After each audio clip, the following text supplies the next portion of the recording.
Hello everyone, आप सब कैसे हैं? आई होप कि आप सब अच्छे होंगे, मस्त होंगे और स्वस्थ होंगे और अपनी पढ़ाई बहुत मस्ती के साथ में कर रहे होंगे। तो आज की वीडियो क्लास 10th के सभी उन छात्रों के लिए है जो छात्र 2025-26 के लिए तैयारी कर रहे हैं। यानी कि ये हमारा क्लास 10th का पहला लेक्चर है, विज्ञान का फर्स्ट चैप्टर जो है प्रकाश का परावर्तन यानी लाइट रिफ्लेक्शन। तो चलिए वीडियो को शुरू करते हैं। वीडियो को शुरू करने से पहले आप सबसे एक रिक्वेस्ट है कि अगर हमारे चैनल पे फर्स्ट टाइम विजिट कर रहे हैं तो हमारे चैनल को सब्सक्राइब कर लें और बेल आइकन बटन को भी प्रेस कर दें, जिससे हमारे आने वाली नई वीडियो का अपडेट सबसे पहले आप तक पहुंच सके। चलिए वीडियो को शुरू करते हैं। आज है रमज़ान का पहला दिन, तो सबसे पहले आप सभी को रमज़ान मुबारक। और वीडियो को शुरू किया जाता है। देखिए वीडियो जो है हमारा यानी फर्स्ट जो हमारा लेक्चर है प्रकाश का प्रवर्तन। तो प्रकाश सबसे पहले समझ लेते हैं, प्रकाश का मतलब क्या होता है, प्रकाश का क्या अर्थ है। प्रकाश को इंग्लिश में लाइट बोला जाता है और ये प्रकाश आप क्लास 6 से पढ़ते हुए आ रहे हैं। इसी को हम आगे बढ़ाते चलेंगे, लेकिन हम बात कर लेते हैं कि प्रकाश क्या है। देखिए प्रकाश एक माध्यम है, आप शुरू से पढ़ते आ रहे हैं, प्रकाश एक माध्यम है जिसके द्वारा हम किसी चीज को देख पाते हैं। लेकिन आइए हम प्रॉपर इसको समझते हैं, क्या कह रहा है। देखिए प्रकाश की जब हम बात करते हैं तो प्रकाश वह भौतिक कारक होता है, वह भौतिक कारक जो हमें क्या करता है, अनुभूति प्रदान करता है। अनुभूति प्रदान करता है, किस लिए अनुभूति प्रदान करता है, तो किसी भी वस्तु को देखने में हमें अनुभूति प्रदान करता है। यानी कि प्रकाश जो है वो एक्सटर्नल क्या है, कॉज है। प्रकाश जो है एक्सटर्नल कॉज है, लाइट जो है एक्सटर्नल कॉज है जो हमें अनुभूति प्रदान करता है, एबिलिटी देता है कि हम अंधेरे रात में, अंधेरे कमरों में या फिर अंधेरे जगह पे हम किसी चीज को नहीं देख पाते। तो जब हमें प्रकाश मिलती है तो हम किसी भी ऑब्जेक्ट को, किसी भी वस्तु को हम देख पाते हैं। यानी कि प्रकाश एक माध्यम हो गया जो हमें क्या कर रहा है, सहायता दे रहा है और एक रास्ता दे रहा है कि हम किसी चीज को देख पा रहे हैं। जैसे कि आप जिस रूम में हैं उस रूम को अंधेरा कर दीजिए और अपने बुक को खोजिए या फिर कोई भी और सामान को खोजिए, क्या आपको वो चीजें दिखेंगी? हाँ, लेकिन आप अंदाजा पे लगा के, अंदाज से आप उस चीज को ढूंढ सकते हैं। लेकिन अगर बोला जाए कि हम एक ऐसे जगह पे आपको ला कर रख रहे हैं जहाँ पे बहुत सारी सामानें रखी गई हैं, उसमें से आपको बोला जाएगा किसी एक सामान को उठा के लाने के लिए, जहाँ पे कोई लाइट नहीं है, कोई प्रकाश नहीं है, तो आप उस वस्तु को लाने में असक्षम हो जाएंगे। आपको अनुभूति प्रदान नहीं होगी कि उस ऑब्जेक्ट को आप उठा के ला सके। ठीक है, इसलिए प्रकाश जो है एक भौतिक कारक का रूप है जो हमें एबिलिटी देता है, हमें क्या करता है, अनुभूति देता है, हमें सहायता प्रदान करता है कि हम प्रकाश के जब स्रोत मिले तो हम किसी भी चीज को देख सके। अंधेरी रात में आप किसी भी चीज को नहीं देख पाते, वही अंधेरी रात में जब लाइटें मिलना शुरू हो जाती है तो आप किसी भी चीज को देख पाते हैं। ठीक है, इसलिए प्रकाश को बोला जाता है, प्रकाश एक ऊर्जा का स्रोत है, प्रकाश एक ऊर्जा का रूप है, स्रोत है। और जो प्रकाश रहती है वो हमेशा सीधी रेखा में गमन करती है। क्या मतलब है, यानी प्रकाश जो निकलती है वो हमेशा सीधी रेखा में गमन करती है। इस चीज को अगर आप देखेंगे तो एक ले लीजिए ऐसे पाइप जिसमें होल हो, यानी कि बीच में खाली हो। जब यहाँ पे प्रकाश आप जलाएंगे तो प्रकाश यहाँ से जो निकलेगा वो सीधा ऐसे गमन करेगा, प्रकाश ऐसे सीधा गमन करेगा। इसी पाइप को आप ऐसे फोल्ड कर देंगे, ऐसे मोड़ देंगे, मोड़ने के बाद आप देखेंगे तो प्रकाश तो यहाँ से आएंगी और यहाँ तक आने के बाद यहीं तक टर्न हो जाएंगी और इससे आगे कुछ अंश यहाँ तक आएंगे। इसके बाद ये प्रकाश इधर जाने में असक्षम हो जाएंगे, यानी कि प्रकाश इधर जाएगा ही नहीं, प्रकाश इधर जाएगा ही नहीं। क्योंकि प्रकाश जो होती है हमेशा क्या करती है, सीधी रेखा में गमन करती है। प्रकाश हमेशा सीधी रेखा में ही गमन करती है। प्रकाश जो होता है वो वैक्यूम में भी गमन करता है। प्रकाश यानी कि निर्वात जो वस्तु होती है उसमें भी गमन करती है, प्रकाश वैक्यूम में भी गमन करती है। निर्वात वस्तु में प्रकाश की जो चाल होती है 10 गुने 10 के सॉरी 3 गुने 10 के पावर 8 मीटर पर सेकेंड होती है। यानी कि निर्वात वस्तुओं में प्रकाश का वेग या प्रकाश का चाल के अगर पूछे तो आप सीधा जवाब देंगे कि प्रकाश की जो चाल होती है या फिर प्रकाश का जो वेग होता है वो वेग किसी भी निर्वात वस्तु में तीन गुने 10⁸ होती है। 3 × 10⁸ यानी किसी भी वैक्यूम में प्रकाश की जो स्पीड होती है वो 3 × 10⁸ होती है। ठीक है। और प्रकाश जो होती है एक चुंबकीय तरंग की जैसे होती है, इसलिए प्रकाश एक चुंबकीय तरंग भी इसे कभी कभी बोला जाता है, क्योंकि ये चुंबकीय तरंग के जैसे काम करता है। ठीक है। आगे हम बात करते हैं, तो अगर इस चीज का जो हमारा फर्स्ट स्लाइड है, जो हमारा फर्स्ट टॉपिक था, अगर इसका निष्कर्ष निकाले तो निष्कर्ष ये निकलता है कि हम इस बात को स्पष्ट कर सकते हैं कि प्रकाश क्या है। प्रकाश एक माध्यम है जो हमें किसी भी वस्तु को देखने में सहायता प्रदान करती है, या फिर इनके प्रकाश की उपस्थिति में हम किसी चीज को देख पाते हैं। जब प्रकाश नहीं रहती है तो हम किसी चीज को देखने में असक्षम होते हैं। क्या होते हैं? असक्षम होते हैं। हमें अनुभूति प्रदान नहीं होती है कि हम अंधेरे कमरे में किसी चीज को देख सकें। इसलिए प्रकाश एक क्या है? माध्यम है, एक मीडियम है जिसके द्वारा हम किसी भी चीज को देख पाते हैं। तो चलिए हम आगे बढ़ते हैं नेक्स्ट टॉपिक की तरफ। आज ये नेक्स्ट टॉपिक की तरफ हम बात करते हैं। प्रकाश हमने बोला कि एक ऊर्जा का स्रोत है। प्रकाश क्या है? एक ऊर्जा का स्रोत है। अब इस चीज को हम क्लियर करते हैं और अच्छे से कि प्रकाश एक ऊर्जा का स्रोत कैसे है। हमने क्यों बोल दिया कि प्रकाश एक ऊर्जा का स्रोत है? आखिर देखिए, इस कथन को यानी इस बात को स्पष्ट अगर किया जाए तो हम कैसे कर सकते हैं। यानी प्रकाश जो होती है वो विद्युतीय प्रवाहित होती है। प्रकाश जो होती है वो विद्युत विद्युत जैसा होता है। ऐसा देखा जाता है कि विद्युत की धारा जैसे प्रवाहित होता है, वैसे ही जो है प्रकाश वो परिपथ युक्त विद्युत बल्ब से जो निकलती है, यानी कि जो विद्युत बल्ब होती है जो उससे प्रकाश निकलती है, वो एक परिपथ यानी कि एक रास्ता बना के निकलती है और चारों तरफ फैलती है। ठीक है। चारों तरफ क्या होती है? फैलती हैं। और फैलने के बाद वो क्या करते हैं? उत्सर्जित करती हैं। और चारों दिशाओं में जो प्रकाश बल्ब होता है वो क्या करती हैं? प्रकाश जो बल्ब होता है उससे जो लाइटें निकलती हैं वो चारों तरफ फैल रही हैं। पहले हमारा था क्या? विद्युत ऊर्जा। विद्युत ऊर्जा से जब हमारा बल्ब जला, विद्युत ऊर्जा से जब हमारा बल्ब जला तो प्रकाशीय ऊर्जा हो गया। यानी कि एक चीज से निकल के एक चीज से निकला और दूसरे चीज में रूपांतरण हो गया। एक चीज से निकला दूसरी चीज में रूपांतरण हो गया। तो ऊर्जा ही तो एक चीज से निकलता है और दूसरी चीज में रूपांतरण हो जाता है। तो प्रकाश एक ऊर्जा का स्रोत हो गया। इस बात से स्पष्ट हो रहा है। कैसे? तो विद्युत ऊर्जा से विद्युतीय बल्ब जला और उससे प्रकाश उत्सर्जित हुआ, इसलिए हम कहते हैं प्रकाश एक ऊर्जा का स्रोत है। प्रकाश एक ऊर्जा का स्रोत है। अच्छा, दूसरा बात हम देखते हैं, फोटोग्राफी कैमरा। जब फोटोग्राफी कैमरा फोटो खींचते हैं समय, जब प्रकाश की किरणें फोटोग्राफी कैमरा के प्लेट जो होते हैं, फोटोग्राफी कैमरा के जो प्लेट होते हैं उस पर जब पड़ते हैं तो क्या होता है? प्रकाश जो होता है उत्सर्जित होता है और रासायनिक ऊर्जा में बदल जाता है, जिससे हमारा फोटो जो होता है वो बनता है। क्या इसका मतलब है भाई? हमने गोल मोटोल क्या बता रहा है?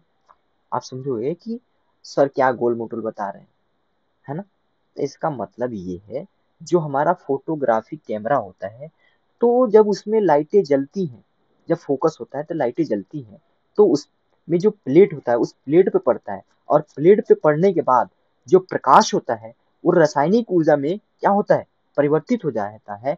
और वही ऊर्जा हमारे फोटो बनाने में क्या करता है? सहायता देता है। और हमारा फोटो बन के, हमारा प्रतिबिंब बन के सामने आ जाता है। क्या होता है? सामने आ जाता है। ठीक है। इस बात से आपको ये क्लियर हो रही होंगी। आगे हम चलते हैं। आगे हम बात करते हैं किरण। किरण क्या है? यानी कि इंग्लिश में बोले तो किरण, या इंग्लिश में बोले तो इसको इंग्लिश में बोलते हैं रे। क्या बोलते हैं? रे। तो देखिए, किरण का मतलब होता है प्रकाश के गमन पथ, या फिर प्रकाश जो निकलती है वो एक दिशा में ऐसे निकलती है। प्रकाश क्या होती है? एक दिशा में निकलती है। तो यही जो प्रकाश के जो पथ है वो एक सीधी रेखा में गमन करती है। प्रकाश एक जो पथ होती है, प्रकाश की जो किरणें निकलती हैं, किरण जो एक सीधी पथ में, यानी कि मान लो हमने बल्ब यहाँ से जलाया, यहाँ से, और यहाँ से बहुत सारी किरणें निकल, बहुत सारे यहाँ से प्रकाश स्रोत निकल, तो ये जो प्रकाश की किरणें जो निकल रही है, प्रकाश एक पथ में गमन कर रहा है, सीधी पथ में, यही पथ को तो हम बोलते हैं किरण। यानी कि प्रकाश गमन पथ की दिशा को ही हम कहते हैं किरण। क्या कहते हैं? किरण कहते हैं। यानी इंग्लिश में बोले तो रे कहते हैं। अब वो मैं समझ गया, ए रे सुन रे, ए उधर जा रे, वो रे नहीं, जो प्रकाश ऊर्जा उत्सर्जित करती है जिससे हमारा पूरा घर रोशन होता है, और वही जो पथ से निकली हुई हमारा गमन पथ यानी एक दिशा में निकलती है, वही आपका कहलाता है किरण, जिसे हम इंग्लिश में बोलते हैं रे। अब देखिए आगे हम बात करें, आगे हमारा टॉपिक है प्रकाश पुंज। क्या? प्रकाश पुंज, जिसे हम इंग्लिश में बोलते हैं बीम ऑफ लाइट, यानी लाइट बीम भी बोल सकते हैं, बीम ऑफ लाइट भी बोल सकते हैं। ठीक है, तो देखिए किरणों के जो समूह होती हैं, किरणों के यानी कि जो किरणों के समूह होती हैं उसे ही बोला जाता है प्रकाश पुंज। क्या बोला जाता है? प्रकाश पुंज। यानी एक बल्ब को हमने जलाया, उस बल्ब से जो रोशनी आ रही है, जो प्रकाश निकल रही है, वो चारों दिशाओं में निकल रही है।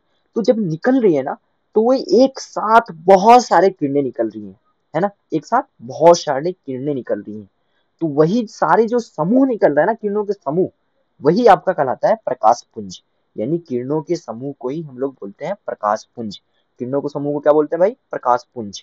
ठीक है, अब देखिए प्रकाश पुंज तीन तरह के होते हैं। कितने तरह के भाई? तीन तरह के। कौन कौन से? तो आइए हम बात करते हैं प्रकाश पुंज तीन तरह के होते हैं, कौन कौन से होते हैं इसके बारे में। पहला हम बात करेंगे प्रकाश पुंज के, पहला टॉपिक जो हमारा है समांतर प्रकाश पुंज। समांतर, समानांतर बोले या समांतर बोले, प्रकाश पुंज, जिसे इंग्लिश में बोलते हैं parallel beam of light. English में बोलते हैं parallel beam of light. Parallel beam of light का क्या मतलब है भाई? यानी समांतर प्रकाश पुंज का क्या मतलब है? तो वैसा प्रकाश पुंज जो किसी प्रकाशीय माध्यम से निकलती है, और जितने प्रकाश पुंज प्रकाशीय माध्यम से निकलती हैं, जितने किरणें प्रकाशीय माध्यम से निकलती हैं, अगर एक दूसरे के समान दूरी बनाते हुए आगे बढ़ती हैं, एक दूसरे के समान दूरी बनाते हुए आगे बढ़ती हैं, वही आपके कहलाते हैं समानांतर प्रकाश पुंज। अब देखिए हमने यहाँ पे क्या लिखा है, जो आपके स्क्रीन पे दिख रहा होगा। देखिए, जिस प्रकाश पुंज की सभी किरणें समांतर समानांतर होती हैं या फिर समांतर होती हैं, वही आपका समानांतर प्रकाश पुंज कहलाता है।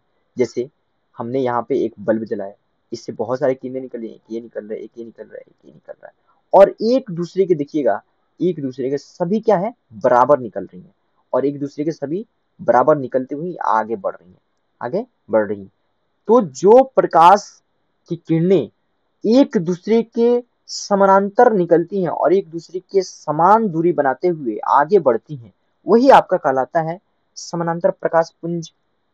नेक्स्ट है हमारा दूसरा, दूसरा है हमारा अभिसारी, अभिसारी प्रकाश पुंज। जिस अभिसारी प्रकाश पुंज, जिसको हम इंग्लिश में बोलते हैं convergent, convergent beam of light, convergent beam of light. देखिए कन्वर्जेंट बीम ऑफ लाइट का मतलब है कि वैसी प्रकाश की किरणें, वैसी प्रकाश की किरणें जिसके जो किसी माध्यम से, किसी माध्यम से निकलती हैं और एक ही बिंदु पे आके मिल जाती है। जैसे सूर्य का रोशनी, सूर्य की रोशनी, अगर हम देखें सूर्य की रोशनी को, तो सूर्य की रोशनी बहुत सारी दिशाओं से आती हुई अगर एक दिशा पे मिल जाती है, तो उसे हम लोग बोलते हैं अभिसारी प्रकाश पुंज। यानी कि वैसा प्रकाश की किरणें जो बहुत सारी अलग अलग दिशाओं से आकर किसी एक बिंदु पे मिल जाती हैं, वो आपका कहलाता है क्या? अभिसारी प्रकाश पुंज।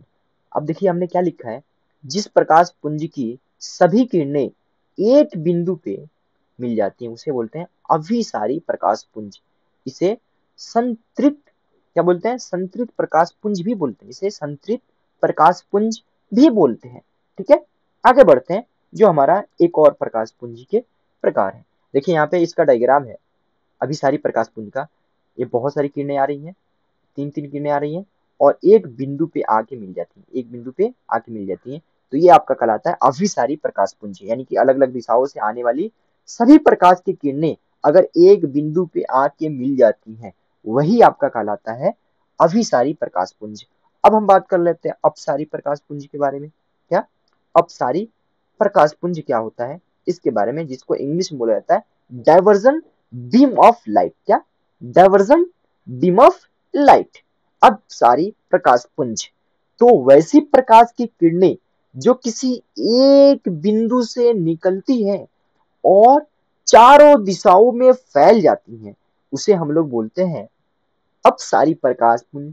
जैसे आपके घर में जो विद्युत बल्ब जलता है, वो विद्युत बल्ब किसी एक जगह पे लगा रहता है, और उस विद्युत बल्ब की जो रोशनी निकलती है, यानी कि जो उसमें से प्रकाश की किरणें निकलती हैं, वो सारी किरणें अलग अलग दिशाओं में, अलग अलग डायरेक्शन में डाइवर्ज हो जाती हैं, फैल जाती हैं, और उसे ही तो हम बोलते हैं अपसारी प्रकाश पुंज, डायवर्जन बीम ऑफ लाइट।